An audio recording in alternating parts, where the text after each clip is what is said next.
Hello, beautiful people.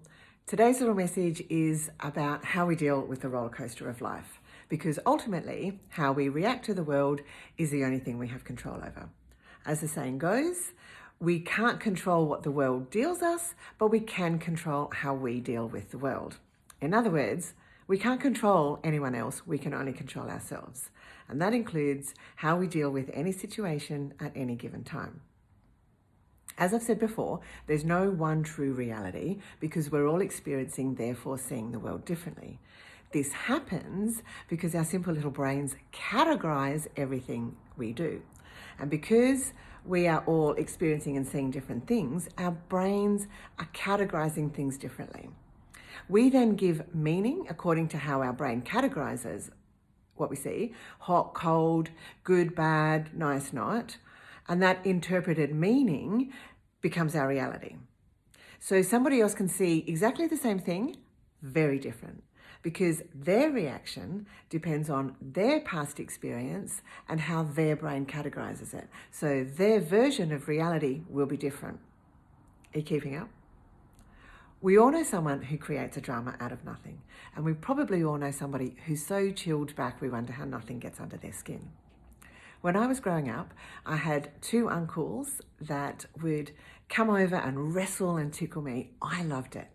But when they did the same thing to one of my brothers, he would cry and carry on and have a big tanty. Exactly the same behaviour from my uncles, two very different reactions from the kids. We know that we can tease and have fun with one person and they'll laugh and play with us. But when we joke around with another person, they will react very defensively. So it becomes clear that it's not entirely what another person does to us. It's how our past experiences determine our current reaction to what that person does. Remember, we can't control what the world deals us. We can only control how we deal with the world. And the way we can do this is just to watch our reaction.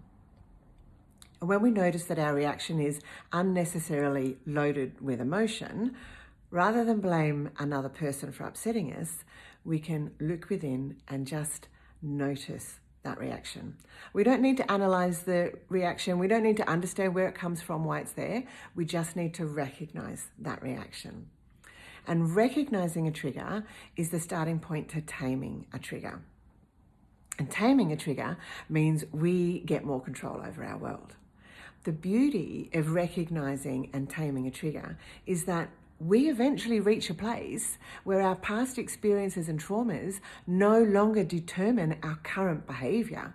We reach a place where we get to decide in the moment how we want to react, which means that we get to teach ourselves how to give off good vibrations more often, which means we really can change this crazy world we live in.